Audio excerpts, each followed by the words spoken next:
ये बहुजन हिताय बहुजन सुखाय नहीं चलते, परिजन हिताय परिजन सुखाय चलते हैं। ये सम्मान की बात करते, इनके यहाँ तो ऐसा था मान्यवर, इस देश में 2 ही प्रधानमंत्री हुए जिन्होंने अपनी सरकार में अपने अंदर गठित कमेटी के द्वारा अपने को भारत रत्न अर्पित किया। एक पंडित जवाहरलाल नेहरू और एक श्रीमती इंदिरा गांधी जी। जैसा मोदी जी ने एक बार कहा था कि लोगों ने उनसे पूछा कि आप साहब छुट्टी भी नहीं लेते, इतनी ऊर्जा कहां से पाते हैं? उन्होंने कहा था रोज 1 से 2 किलो गाली खाता हूं और उसके बाद उसी से ऊर्जा पाकर पुनः आपकी सेवा में लग जाता हूं। आज हम दुनिया के इकलौते देश हैं जो 2 परस्पर विरोधी देश हमको समान रूप से सम्मान देते हैं। अमेरिका कहता है कि India is our strategic partner और रशिया कहता है कि India is our traditional partner.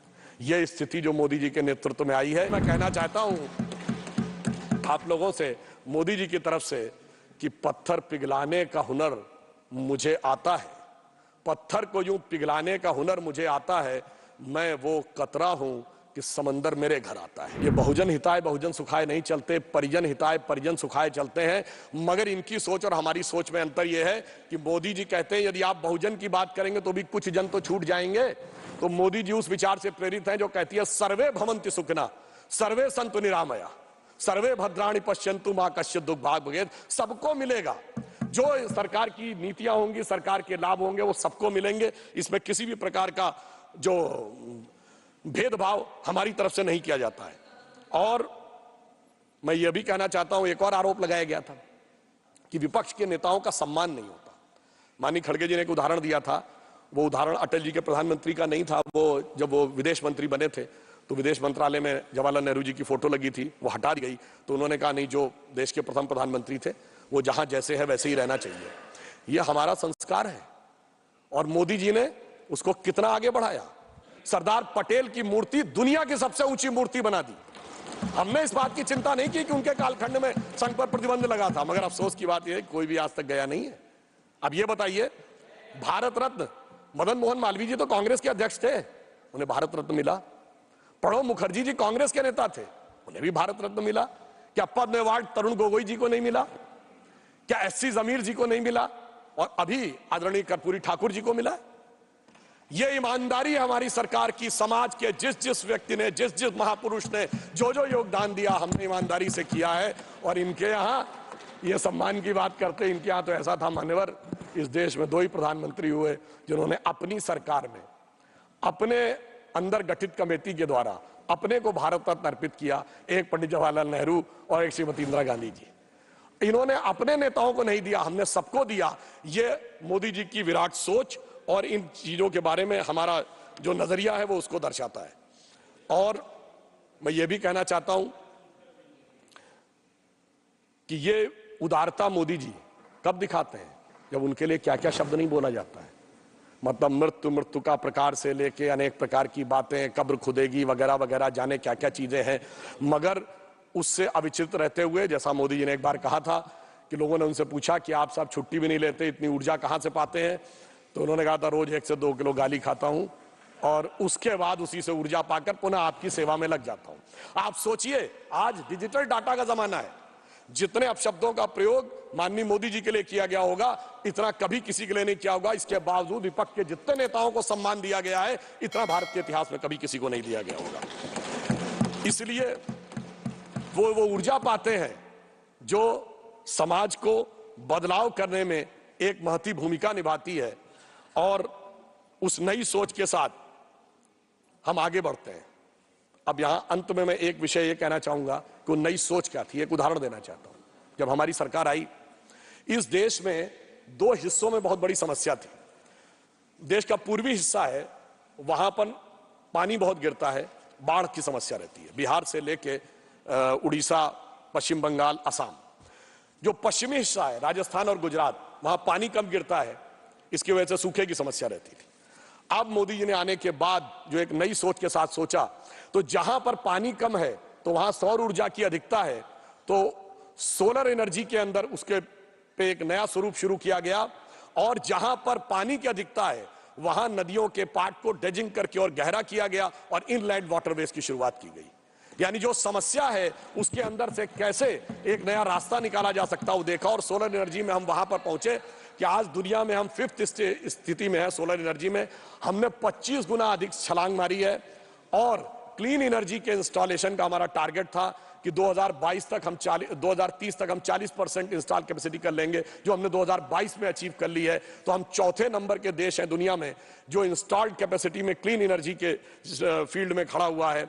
हम चौथे बड़े स्टॉक एक्सचेंज भी हैं, हम तीसरे बड़े ऑटोमोबाइल मैन्युफैक्चरर बने हैं, हम दूसरे बड़े मोबाइल हैंडसेट के मैन्युफैक्चरर बने हैं, और डिजिटल ट्रांजैक्शन में हम दुनिया में नंबर 1 है, इंफ्रास्ट्रक्चर में हम दुनिया में नंबर 1 है। और सभापति महोदय, डिजिटल ट्रांजैक्शन में 2022 में भारत में 46%, दुनिया का 46% डिजिटल ट्रांजैक्शन भारत में हुआ, जो इसके बाद के चारों देशों से मिलाकर उससे ज्यादा था। अर्थात एक नई सोच, सोलर एनर्जी, इनलाइन वाटरवेज और डिजिटल ट्रांसफॉर्मेशन भारत को एक नई दिशा में ले जाने में सफल रहा। तो मैं ये कहना चाहूंगा कि इस नई सोच के साथ इस अमृत काल में हमें आगे बढ़ना चाहिए और ईमानदारी से एक यथार्थ और स्वीकार करना चाहिए। महोदय, हमारे देश में क्या कोई ऐसी घटना हुई? अमेरिका में सिलिकॉन वैली बैंक और न्यूयॉर्क सिग्नेचर बैंक डूब गया, हमारे यहां कोई बैंक डूबा क्या? चाइना की सबसे बड़ी रियल एस्टेट की कंपनी एवरग्रांड डूब गई, हमारे यहां कोई डूबा क्या? चाइना के सबसे बड़े उद्योगपति जैक मा मतलब अघोषित रूप से गायब हो गए। वहां के सबसे बड़े जो बैंकर हैं बान फाओ, वो भी 1 साल से गायब है। इसके बावजूद, और अगल बगल क्या हो रहा है वो तो छोड़ दीजिए, जो पाकिस्तान और श्रीलंका में हो रहा है, इसके बावजूद इन परिस्थितियों में से जिस ढंग से मोदी जी ने इसको निकाला है, तो मैं कहना चाहूंगा कि आपको उनका साथ देना चाहिए और उनका सहयोग करना चाहिए। यह काम इतना आसान नहीं था, और आज स्थिति सिर्फ इतनी नहीं बनी है। आज हम दुनिया के इकलौते देश हैं जो 2 परस्पर विरोधी देश हमको समान रूप से सम्मान देते हैं। अमेरिका कहता है कि India is our strategic partner, और रशिया कहता है कि India is our traditional partner.